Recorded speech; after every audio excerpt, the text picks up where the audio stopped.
Subscribe now and press the bell icon. Never miss an update.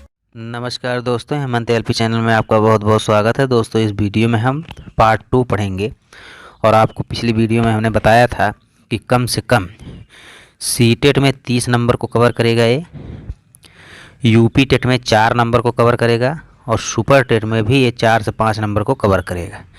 ठीक है दोस्तों, ये सुनीता विलियम्स के बारे में इस वीडियो में हम शुरू करेंगे। बहुत ही इम्पोर्टेंट टॉपिक है।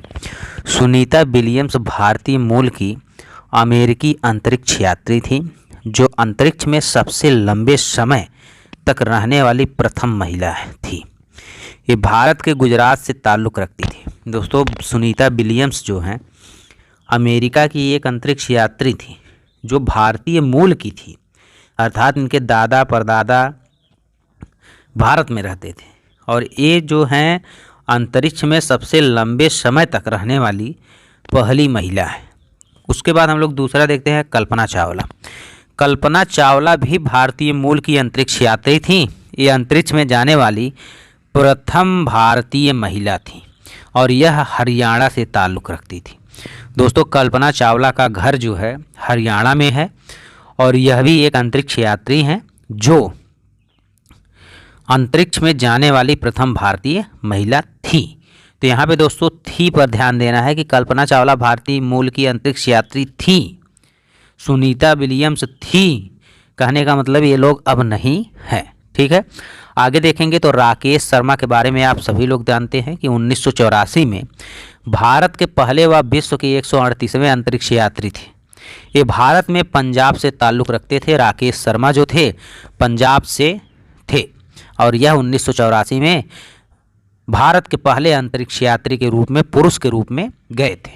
अगला है चांद पर उतरने वाला प्रथम व्यक्ति पूरे विश्व में नील आर्मस्ट्रांग था जो 1969 में अपोलो 11 अंतरिक्ष यान से गया था और नील आर्मस्ट्रांग अमेरिका से ताल्लुक़ रखते हैं। उसके बाद दोस्तों आते हैं गीजू भाई बधेका।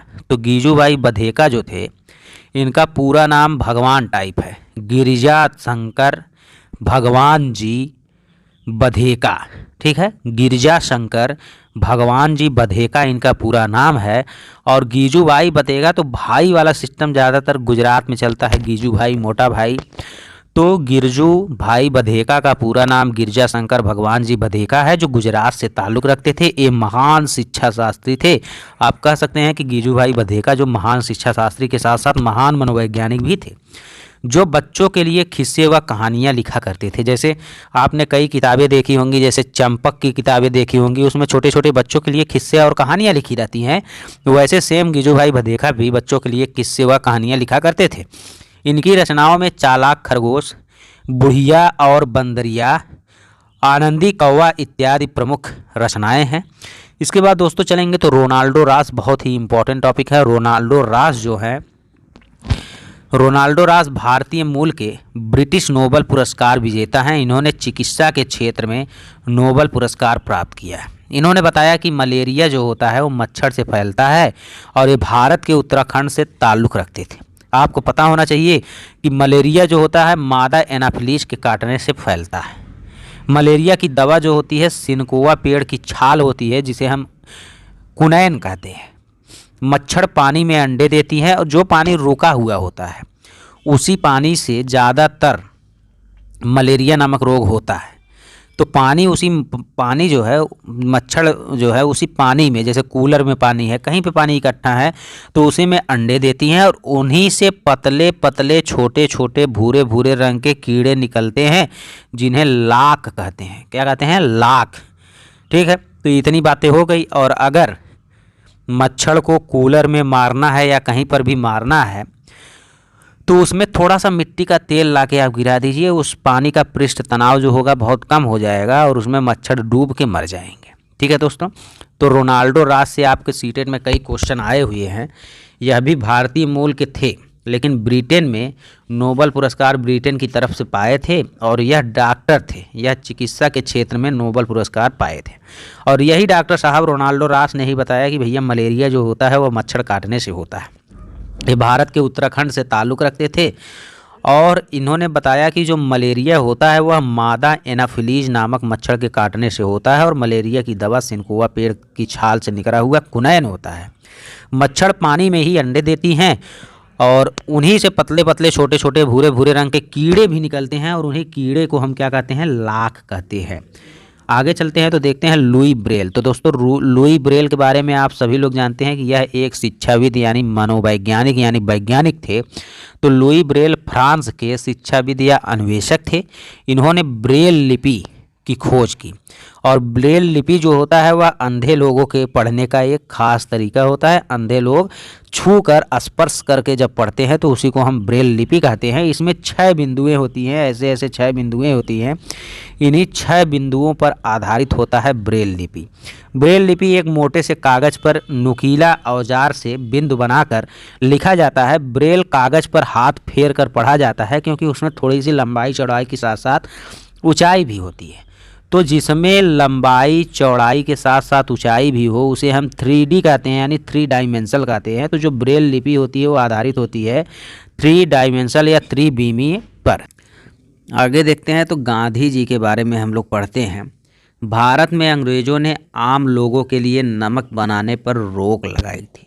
भारत में अंग्रेज़ों ने आम लोगों के लिए नमक बनाने पर रोक लगाई थी। इसके विरोध में गांधी जी ने 12 मार्च 1930 को अहमदाबाद के पास स्थित साबरमती आश्रम से दांडी के समुद्र तक पैदल मार्च निकाला। इसे ही हम दांडी मार्च या नमक मार्च या दांडी सत्याग्रह के नाम से जानते हैं। यह 12 मार्च 1930 को शुरू हुआ था और लगभग 24 दिन तक चला था और 340 किलोमीटर की दूरी तक गांधी जी ने इसके विरोध में 340 किलोमीटर तक यानी अहमदाबाद के साबरमती आश्रम से होते हुए दांडी तक, जिसकी दूरी लगभग 340 किलोमीटर आपके एग्जामों में देता है लेकिन 392 किलोमीटर इसका सही जवाब होता है। और 24 दिन लगातार, जैसे बीच बीच में आराम भी रात रात में करते थे, और 24 दिन लगातार जो है चलते हुए चले और इसके द्वारा नमक बनाने पर रोक जो लगाई गई थी उस कानून को तुरंत हटाया गया। उसके बाद दोस्तों देखेंगे अल बरूनी। तो दोस्तों देखिए अल बरूनी जो है, अल बरूनी मध्य एशिया का एक प्रसिद्ध विद्वान था। यहाँ पे एक शासक था महमूद गजनवी। तो महमूद गजनवी के समय में अल बरूनी भारत में आया था और इसका मूल नाम अब्दुल रहमान मोहम्मद बिन कासिम था। अल बरूनी 1018 ईस्वी में गजनवी के साथ भारत आया और यहाँ 10 वर्ष तक रहकर भारत के संस्कृति, भारत के दर्शन और भारत के ज्योतिष शास्त्र का अध्ययन किया।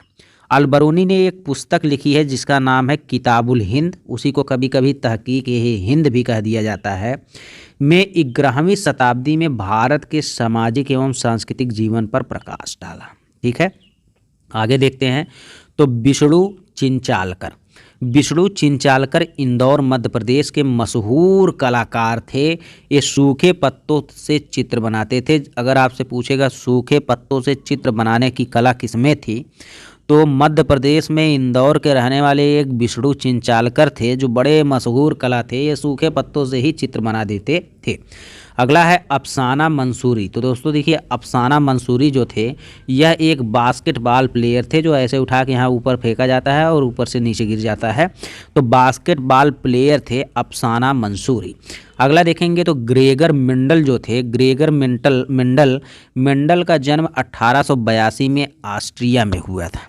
ग्रेगर मेंडल का जन्म जो है 1882 में ऑस्ट्रिया में हुआ था और मेंडल ने जंगली मटर पर प्रयोग किया है। इन्होंने बताया कि मटर के पौधों में कुछ ऐसे गुण होते हैं जो जोड़ियों में अगर आते हैं, जैसे बीज का चिकनापन और खुरदरापन, इस तरह के बीज के अगली पीढ़ी के बीज ऐसे होते हैं। लिंग पूर्वाग्रह के बारे में दोस्तों आप जानते हैं, किसी लिंग विशेष के प्रति महिला अथवा पुरुष के प्रति एक निश्चित सोच जो पहले से बन गई है उसी को हम लैंगिक पूर्वाग्रह कहते हैं। इस टॉपिक में यही बताने का प्रयास किया गया है कि लड़कियां किसी भी क्षेत्र में लड़कों से कम नहीं होती हैं, न ही लड़के किसी भी क्षेत्र में लड़कियों से कम होते हैं। शिक्षक बच्चों को समान अवसर प्रदान करेंगे, वह लैंगिक पूर्वाग्रह का शिकार नहीं करेंगे बच्चों को, बच्चे और बच्चियों को सामान्य समझेंगे, दोनों को समान समझेंगे। तो दोस्तों इससे रिलेटेड कुछ क्वेश्चन भी आपके एग्जाम में आए हुए हैं। देखिए सबसे पहला क्वेश्चन है, किसके नेतृत्व में चिपको आंदोलन को बल मिला? तो दोस्तों सुंदरलाल बहुगुणा के जो है नेतृत्व में चिपको आंदोलन को बल मिला। उसके बाद दूसरा क्वेश्चन है दोस्तों, निम्नलिखित में से कौन सा एक कीट मधुमक्खी की भांति कॉलोनी या बस्ती में एक साथ नहीं रहता है? तो देखिए ततैया या जो बर्रा होते हैं, बर्रे एक समूह में रहते हैं, दीमक भी एक समूह में, चींटी भी एक समूह में, मकड़ी एक समूह में नहीं रहता है। बस उसके बाद देखिए कर्णम मल्लेश्वरी के विषय में नीचे दिए गए कथनों में से विचार कीजिए। देखिए यहाँ पे पहला कथन है, वह अंतर्राष्ट्रीय ख्याति प्राप्त भारोत्तोलक या वेट लिफ्टर हैं, सही बात है। वह कर्नाटक की हैं, गलत है, वह आंध्र प्रदेश की हैं।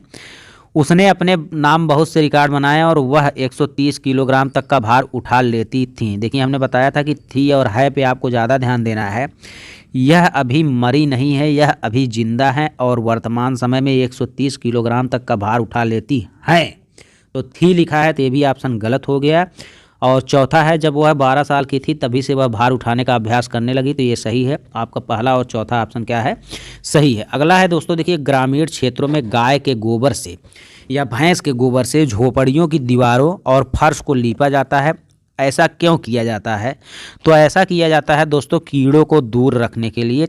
गाय के गोबर में एक ऐसी शक्ति होती है कि वह कीड़ों को दूर रखे रहता है। उसके बाद दोस्तों देखिए नई टॉपिक आ जाएगी, मेरी यात्रा, जिसको हम लोग अगले वीडियो में पढ़ेंगे। धन्यवाद दोस्तों।